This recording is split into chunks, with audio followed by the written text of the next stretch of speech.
வணக்கம். உத்தரப்பிரதேச மாநிலம் இன்னும் ஒரு 7 மாசத்துல சட்டமன்ற தேர்தலை சந்திக்கவிருக்கிறாங்க. நாட்டினுடைய மிகப்பெரிய மாநிலம் உத்தரப்பிரதேசம்.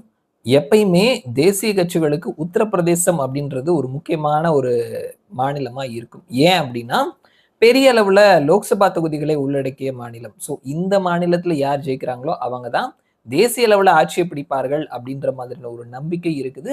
ஏன்னா, ஒரு பெரிய மாநிலத்துல ஹோல்டு வைத்திருந்தோம் அப்படின்னா, தேசிய அளவுல பக்கத்துல இருக்கக்கூடிய ஹிந்தி பெல்ட்லயுமே வந்துட்டு ஆட்சி அதிகாரத்துல வந்து அவர்கள் ஆதிக்கம் செலுத்துவதற்கு ஒரு முக்கியமான வாய்ப்பா இருக்கும் உத்தரப்பிரதேசம்.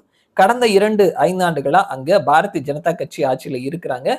யோகி ஆதித்யநாத் மாநிலத்தினுடைய முதல்வரா இருக்கிறாரு. 403 சட்டமன்ற தொகுதிகளை உள்ளடக்கிய இந்த மாநிலத்துல யாருக்கான வெற்றி வாய்ப்புகள் இருக்குது? தற்பொழுது தேர்தல் நடந்தது அப்படின்னா, தேர்தலுக்கு முந்தைய கருத்து கணிப்பு முடிவுகள நம்ம தொடர்ந்து பார்த்துட்டு இருக்கிறோம்.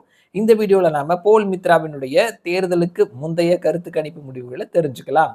வாக்கு சதவீதம்னு பார்த்தோம்னா, என்டிஏ 44.8லிருந்து 46.5% வாக்குகளையும், சமாஜ்வாதி பார்ட்டி மற்றும் காங்கிரஸ் 36.2லிருந்து 38% வாக்கையும், பகுஜன் சமாஜ் பார்ட்டி 8லிருந்து 9.5% வாக்குகளையும், மற்றவர்கள் 6லிருந்து 7.5% வாக்குகளையும் பெறுவார்கள்னு சொல்லியிருக்கிறாங்க.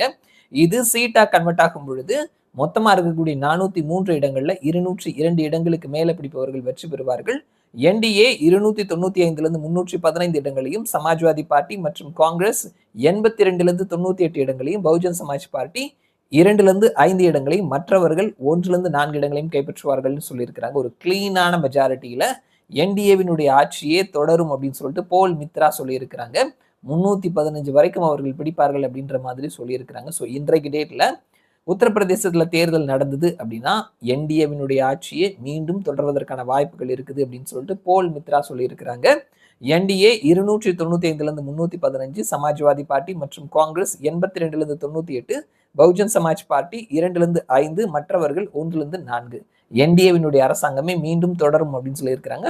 வரக்கூடிய மாதங்கள்ல இந்த நம்பர்ஸ் எந்த பக்கம் மாறுது அப்படின்றத வெயிட் பண்ணி பார்க்கலாம். மறுபடியும் நான் உங்களை இன்னொரு வீடியோல சந்திக்கிறேன். அது வரைக்கும் நன்றி.